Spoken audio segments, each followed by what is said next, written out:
Hello everyone, Radhe সবাইকে হরে কৃষ্ণ, জয় শ্রীকৃষ্ণ। আশা করছি তোমার সবাই খুব ভালো আছো। আমি খুব ভালো আছি। চলে এলাম যে গোপু চ্যানেল থেকে ছোটোখাটো মিষ্টি ভিডিও নিয়ে। গুড মর্নিং সবাইকে, শুভ সকাল। কেমন হচ্ছে তোমরা অবশ্যই কমেন্টে জানিয়ে যেও। তোমরা আগের দিনে ব্লগে দেখেছিলে যে আমি একাদশী দিন আর রাখি ঝুলন পূর্ণিমা দিন কীভাবে দুটো ঘর বা সে দুটো কীভাবে পরিষ্কার করে ঝাঁক করে নিলাম। যাদের লোকজন এসেই বলে যে এত সুন্দর ঘর দোর কী বলবো তোমাদেরকে। তো সেটা তো তোমার সাথে শেয়ার করে দিয়েছি কীভাবে ঘর দোর পরিষ্কার করেছি। তো আজকে শেয়ার করবো যে আমি কীভাবে একাদশী দেওয়া প্রথম দিন ঝুলন পূর্ণিমা দিন গোপালকে প্রথম দিন সেবা দিয়েছি, কীরকম শৃঙ্গার করেছি, কী ভোগে দিয়েছি, কী পুজো দিয়েছি, সব ছটপট করে শেয়ার করে দিই। আজকে সকালের ব্লগটাই তোমাদের সাথে শেয়ার করছি। তো আমি ঘুম থেকে উঠেছি ওই 8:15-তে, 8টা বাজতে 15 মিনিট আগে। তারপর সব কাজ কমপ্লিট করে নিয়েছি, ঘর দোর পরিষ্কার করা, চান টান করা, ফ্রেশ হওয়া, স্কিন কেয়ার করা, তারপরে ফোনে কাজা সবই করে নিয়েছি। তো এইদিকে দেখো চলে এসেছি তুলসী পাতা তুলতে। আর ছাদে কিন্তু অনেক বড় বড় পাতা তুলসী পাতা, আর নিচে গাছটা না একদম ছোট ছোট, তাই জন্য হয় না যে ওপরে এসেই তুলি। তো ওপরে গাছটাতে দেখতে পাচ্ছি কত বড় বড় পাতা তুলসী পাতা হয়েছে, তাই ওপরে সেই তুলসী পাতাগুলো পরপর তুলে নিলাম। আর সত্যি কথা বলবো, তুলসী পাতা কিন্তু সব পুজোর জন্য ভালো, তারপরে শরীরের পক্ষে খুব ভালো। যদি প্রতিদিন খালি পেটে তুলসী মধু যদি খাওয়া যায় না, কাঁচা হলুদ, তাহলে নানারকম সর্দি কাশি নানারকম রোগ কিন্তু থাকবে না এবং শরীর কিন্তু সুস্থ থাকবে। তো তোমরা কিন্তু এটা করতেই পারো, যাদের খুব সর্দি কাশি হয় বা যাদের হয় প্রচণ্ড ঠান্ডা লাগা ধাত, যাদের খুব শরীরটা খারাপ এবং সদ্যজাত বাচ্চা, তাদেরকে এই তুলসী আর মধু যদি খাওয়ানো হয় না, তাদের কিন্তু খুবই উপকার হয়। এটা বেসিক্যালি সবাই জানে, তাও আমি জ্ঞান দিলাম আর কিছুই না। তো গোপালের বাসন মেজে নিয়েছিলাম। তো সেই বাসনগুলো লাগবে রেখে বাকিগুলো উগুর করে রাখলাম, দেখতে পাচ্ছ বাসনগুলো যাতে জল ঝরে যায়। তারপর যে বড় মানে গামলাটা আর ঘটি ফটি সব বার করলো। আর গোপালের না একদম সকালে খাবার ছিল না, একটু চিড়ে আর একটু চিনি আর একটু বিস্কুট পড়েছিল। আজকের দিন একাদশী দিন তো বিস্কুট খেতে দেওয়া যায় না। তো কী করবো ভেবে তাই জন্য পূজা দিকে বলে, পুজো দিই তোমাদের ঘরে কোনো কিছু নকুলদানা বা বাতাসা বা কিছু আছে? বলেছে হ্যাঁ আছে, কিশমিশ আছে, নিয়ে যাও। বললাম ঠিক আছে, তারাও যাচ্ছি তাহলে। তাহলে আমি গোপালের খাবারটা ওখান থেকেই আনি, কারণ মামা মানে গোপু বাবা চেয়েছে যে আজকে খাবারটা মানে তো পুজো দিয়ে বাড়ি থেকেই নেবে।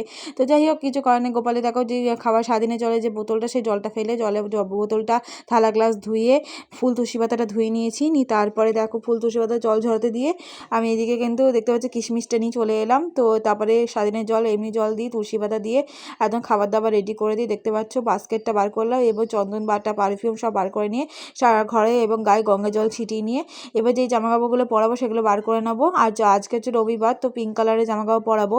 তো যেই জামাগুলো ধোবো সেগুলো গামলায় রেখে যেই জামাগুলো পরাবো সেগুলো বার করে নিচ্ছি। আর যেগুলো বাস্কেটে গোছানো সেগুলো গুছিয়ে নিয়ে দেখো বাস্কেটটা গুছিয়ে রাখলাম। তো যাই হোক, তো একটু শরীরটা খারাপ লাগছিল সকাল থেকে, তো একদম নির্জলা উপোস, তার মধ্যে এত কাজ করছি তো গরমের মধ্যে, তার আরও শরীর খারাপ হয়ে যাচ্ছে। তো তারপর হাত তালি দিয়ে ঝুনঝুনি বাজিয়ে গায়ে হাত বুলিয়ে গোপালকে উঠিয়ে দিলাম। উপরে গোপালকে ওই টেবিলে বসিয়ে এবার গোপালের জায়গাটা ভালো করে গুছিয়ে নিয়েছি, দেখতেই পাচ্ছ। আর এমনিতে চারিদিকে আওয়াজ আসতে পারে, তোমরা জাস্ট ইগনোর করে কিছু করার নাই। এখানে আমি একটা পাড়ার মধ্যে থাকি, তো আওয়াজ তো হবে চারিদিকে। আর সকালবেলা ভয়েস দিচ্ছি ভিডিও করার পরই, তো সেই জন্য। তো আজকে একটু ঝুলন ভাবলাম যে একটুখানি দোলনাটায় বসানোই যেতে পারে। তো দোলনাটা ভালো করে ঝেড়ে ওপর ভেতরে যে কাপড়টা ঝেড়ে ভালো করে পেতে দিলাম। তারপরে দেখো ওপরে যে গোপালের যে বসার জায়গায় কাপড়টা পাতা ছিল সেটাও সরিয়ে দিলাম। নিয়ে সিংহাসন আর এইদিকে সিংহাসন পদ্মফুল পেতে, তারপরে ওইদিকে থালা বা যেখানে গোপালের সব মানে ঘন্টা বন্টা সব থাকে সেই থালাটা রাখলাম। এবং গোপালের সেই যে দেখো তারপরে গোপালের বিছানা গুছি, সবাইকে বাসি জামা ছাড়িয়ে জল খাই মুখ পুছি, তারপর সবাইকে দেখো পরিষ্কার জামা কাপড় পরিয়ে দিলাম। ছোটো গোপু ছোটো রানীকে সুন্দর করে দোলনায় বসিয়ে, বড় গোপু বড় রানীকে কিন্তু সিংহাসনে পদ্ম বলে বসিয়ে দিলাম। এবং সবাইকে গলার চেন আর বাসি দিই, তারপর তুলসী মালাগুলো পরিয়ে রেডি করে দিলাম। এবং সকালে খাবার জল স্বাধীনের জল সামনে রেখে তারপর দেখো এবার বোতলে জলটা পরে নিলাম গোপালকে স্নান করানোর জন্য। তারপরে যে জামা কাপড়গুলো কালকে স্বাধীন পরেছে এবার বাসি জামা কাপড় সব দেখো ধুয়ে এবার জানলায় মেলে দিচ্ছি। আর চুলটা একদম তুলে টঙে বেঁধে রেখেছি, কারণ এত যে গরম যে কী বলবো, বিশ্বাস করো। তো এই কদিন আর তো মনে হয় 1 মাস গরম থাকবে, তো যাই হোক তাও সহ্য করতে হবে।